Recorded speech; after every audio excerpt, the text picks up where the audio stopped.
Alors, faire tomber François Bayrou, est-ce que ce serait irresponsable ou salutaire? Jacques Legros. Moi, je me demande quand on va arrêter, on va siffler la fin de la récréation, parce que ce pays fait à peu près rire tout le monde, la terre entière ou presque. Quand on est un peu à l'étranger, on s'aperçoit qu'on est dans d'autres pays, on travaille beaucoup. Hier, vous abordiez le sujet des jours fériés. C'est un sujet qui n'existe pas vraiment ailleurs. Aux États-Unis, par exemple, quand on a 1 semaine ou 2 de vacances par an, et quasiment pas de jours fériés, enfin, très peu. Oui, c'est pas un modèle non plus. Je n'ai pas dit que c'était un modèle. Mais enfin, c'est un pays, on ne peut pas dire que... C'est un pays développé, oui. Développé. Bon, c'est une démocratie, encore.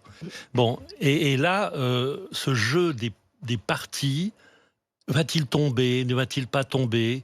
Franchement, je me demande vraiment où on veut emmener ce pays qu'est la France, qui est quand même un magnifique pays, un pays riche de sa population, riche de ses entreprises.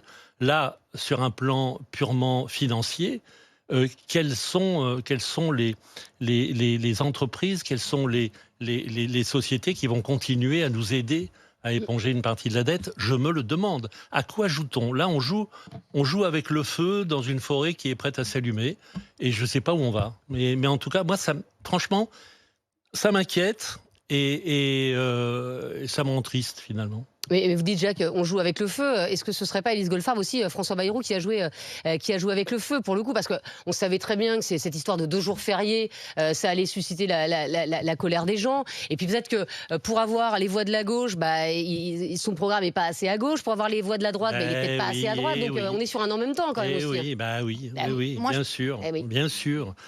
Moi, Élise je pense Goldfarb. que François Bayrou, en fait, si vous voulez, je le considère pas, lui, dans cette décision. Pour moi, il a été nommé Premier ministre, comme n'importe qui d'autre aurait pu être nommé Premier ministre. Maintenant, ce qu'il doit faire, c'est trouver un budget et diriger le pays, en quelque sorte. Pour moi, la responsabilité, aujourd'hui, elle appartient au Parlement, aux députés, qui n'arrivent pas à trouver d'accord. C'est-à-dire que si demain, François Bayrou, il est viré, moi, personnellement, en tant qu'entrepreneuse, j'ai extrêmement peur. Parce que ça veut dire quoi? Ça veut dire qu'on va devoir retrouver un Premier ministre dans un pays où, de toute façon, nous n'avons pas de majorité. Et qui ne changera rien. Voilà, ça ne changera rien. Ça change quoi pour vous, en tant qu'entrepreneur, le fait qu'il y ait François Bayrou ou pas? Ça va encore bloquer les investissements. En fait, ce qu'il faut comprendre quelque chose, c'est que, par exemple, mon frère est pharmacien, imaginons. Enfin, c'est vrai. Il veut s'acheter sa pharmacie. Ouais.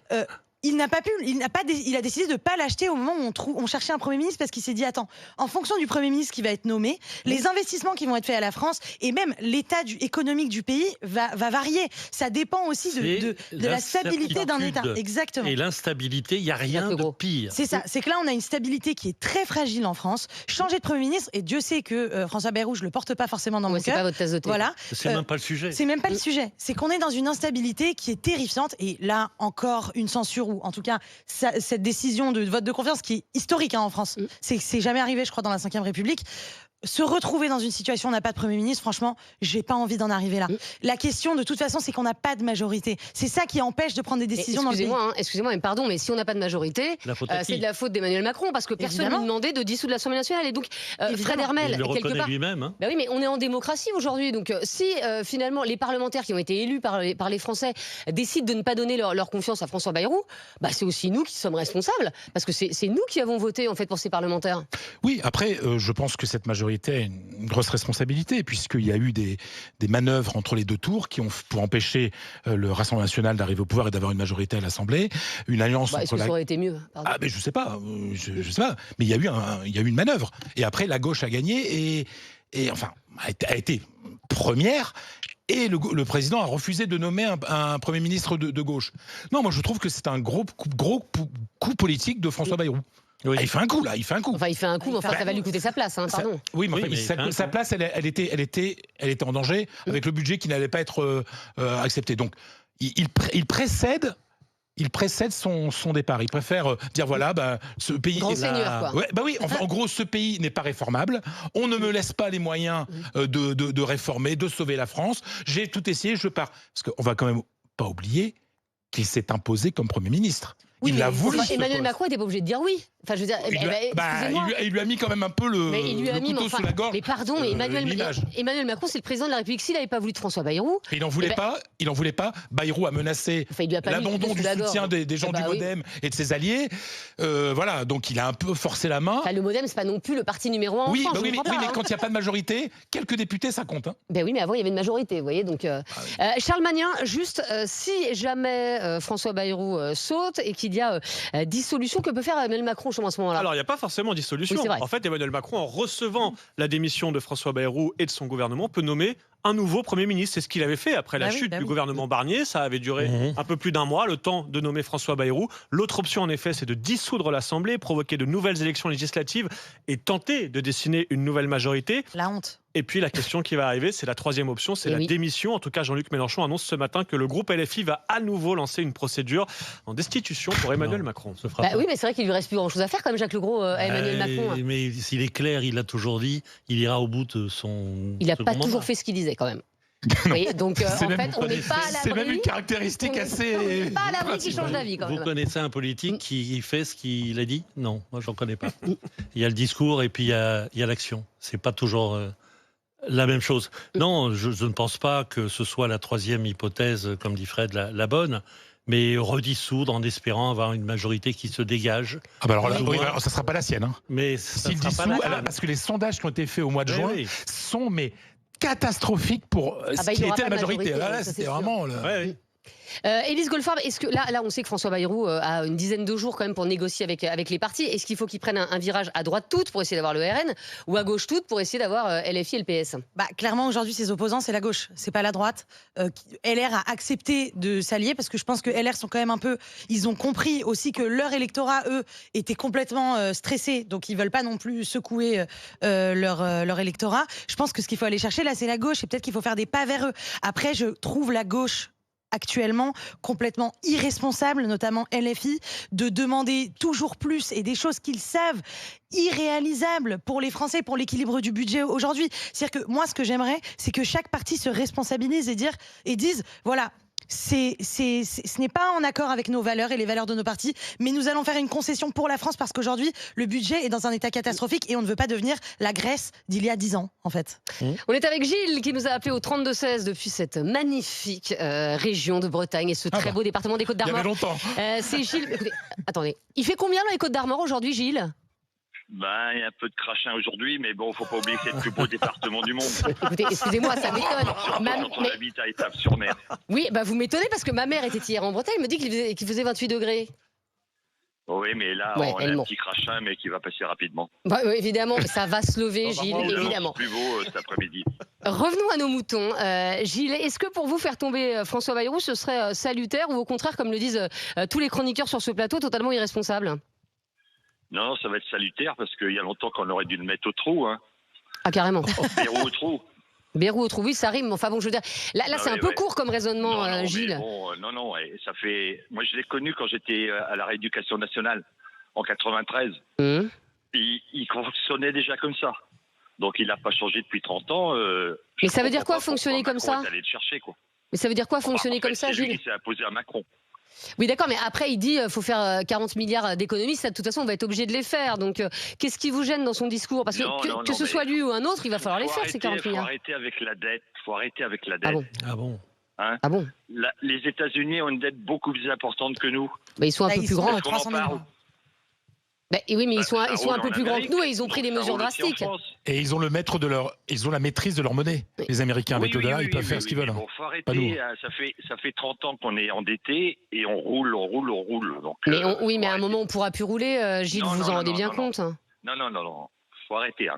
Ah, d'accord. Hein, donc la dette, on s'en fiche. 3300, enfin, ça augmente tous les jours. Donc on ne sait plus à combien on est. Et la France continue de rouler. Oui, mais quand vous devez de l'argent à la banque, Gilles, vous savez très bien qu'au début, la banque, elle vous accorde un découvert, et puis à un moment, la banque, elle vous appelle, et puis elle vous dit c'est fini, et puis on ferme le compte. C'est ça que je comprends pas. Hein. Nous, en particulier, on a 15 € ou 20 € de déficit. Hein, là, tout de suite, on est appelé. Et la France, elle roule depuis 35 ans comme ça. C'est peut-être ça le problème. C'est peut-être ça le problème, Gilles. La France, elle paye les intérêts, Gilles. Oui. On peut donner une idée quand même de la charge de la dette. Chaque année, la France, là en 2025, ce sera 54 milliards d'euros uniquement pour les intérêts de la dette, ce qu'on rembourse tous les ans. C'est de beaux agios, ça. Hein.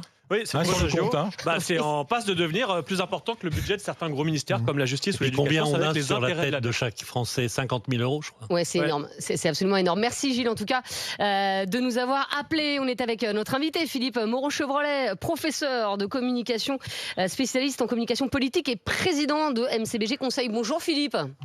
Bonjour Estelle. Et merci beaucoup de faire votre grand retour dans Estelle Midi pour cette actualité politique qu'on n'imaginait pas aussi chargée en cette rentrée. Il a fait une erreur hier, François Bayrou, ou pas du tout? Non, il a voulu contrôler sa sortie, donc il a fixé la date de son départ. Il avait négocié son entrée, comme ça vient d'être rappelé. Il avait un peu forcé la main d'Emmanuel Macron.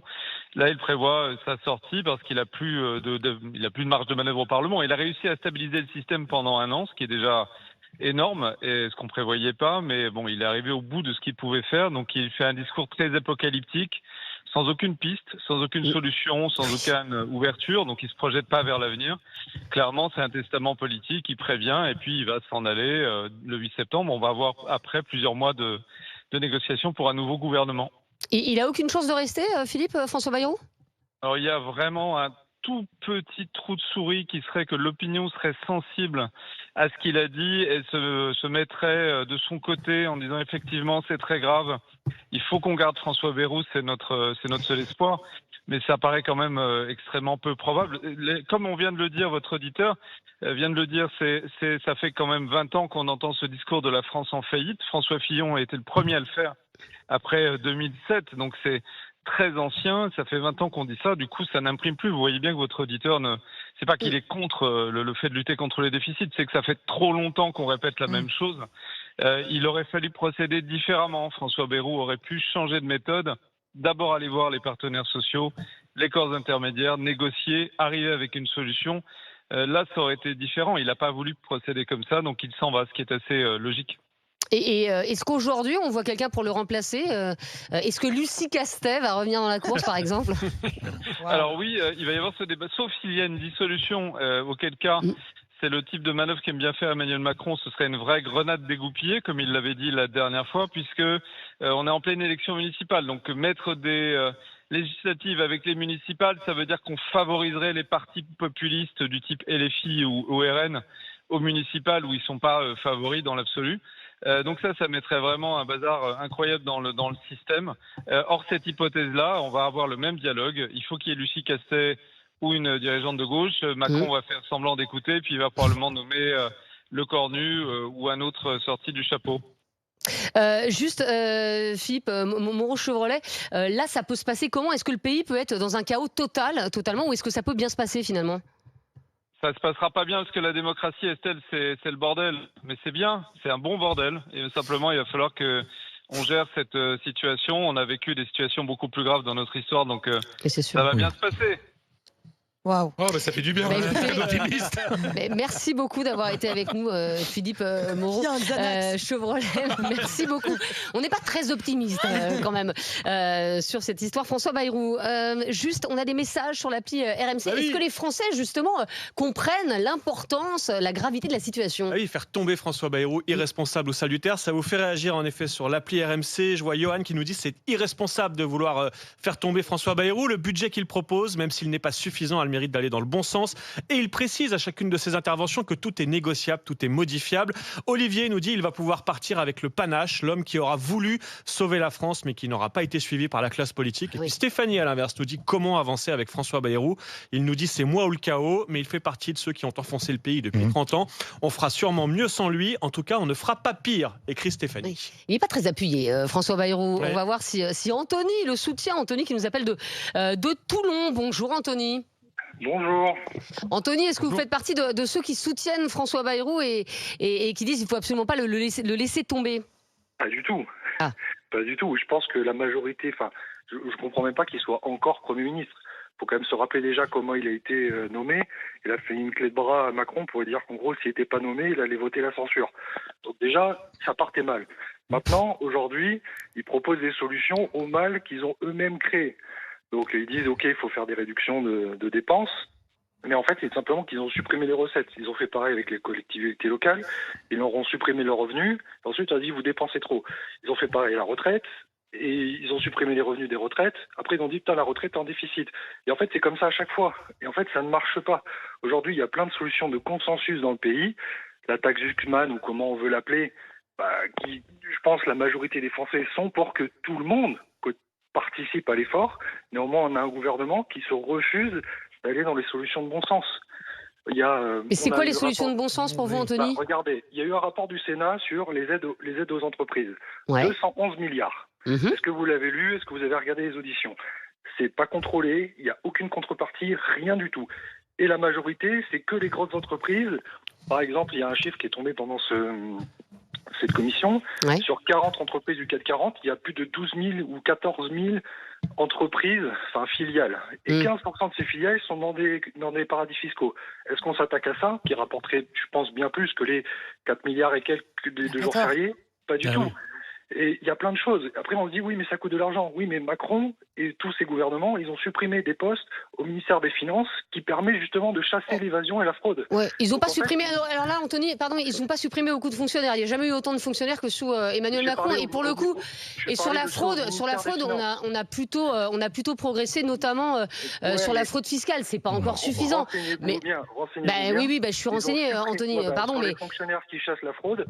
Il faudrait faire ça. Il faudrait aussi supprimer le verrou de Bercy. C'est un truc qu'on ne parle jamais. Mais oui, mais aujourd'hui, c'est pas que les fonctionnaires qui traquent la fraude. C'est l'IA, c'est des drones pour les particuliers. C'est plein de choses. Mais on n'a jamais été aussi bon. En tout cas, on est en train d'à chaque fois chercher du pouillem sur l'argent des Français. Quand on parle de 211 milliards, on n'est pas fichu de contrôler ce qu'on donne aux entreprises. Il y a 100 milliards de fraude en plus. Donc là, on a 300 milliards. On ne tape jamais dedans. En tout cas, Anthony, si jamais il n'y a plus François Bayrou, vous souhaitez qui comme Premier ministre ? Mais en fait, je veux plus de Premier ministre. En fait, c'est la première étape. La première étape. On se rend compte que le modèle ne fonctionne pas. D'accord. On a Macron et Bayrou qui... Donc c'est la 6e République, quoi. Peut-être, oui. D'accord. Mais en quoi c'est mal de se dire que demain, les Français vont se réunir et vont trouver un modèle qui marche mieux que celui d'aujourd'hui ? En quoi ça c'est mal ? Il y en a qui ont essayé, ils ont eu des problèmes. Après, ça sera peut-être 1 an, 2 ans, mais en fait, plus longtemps on attend pour faire ça, et plus ça va être grave, la crise. D'accord. Donc, en fait, c'est... merci en tout cas, Anthony, de nous avoir donné votre point de vue au 32-16. Merci d'avoir réagi sur ce débat. Alors, est-ce que François Bayrou est soutenu par nos auditeurs et nos téléspectateurs, Charles ? Je fais un peu de suspense ? Ouais. Non, évidemment. Mais non, comment ? Faire tomber François Bayrou, c'est plus serré que ce qu'on aurait pu imaginer. Irresponsable quand même pour 24% de ceux qui nous écoutent. Salutaire pour 76%. Excusez-moi, il y a quand même un quart de ceux qui nous écoutent et qui nous regardent qui soutiennent François Bayrou. C'est beaucoup plus que ces derniers sondages d'opinion. Hein. C'est vrai. Il est plus populaire dans Estelle Midi qu'en France. Oui, c'est assez étonnant. Même si les appels qu'on a reçus n'étaient pas tout à fait en sa faveur.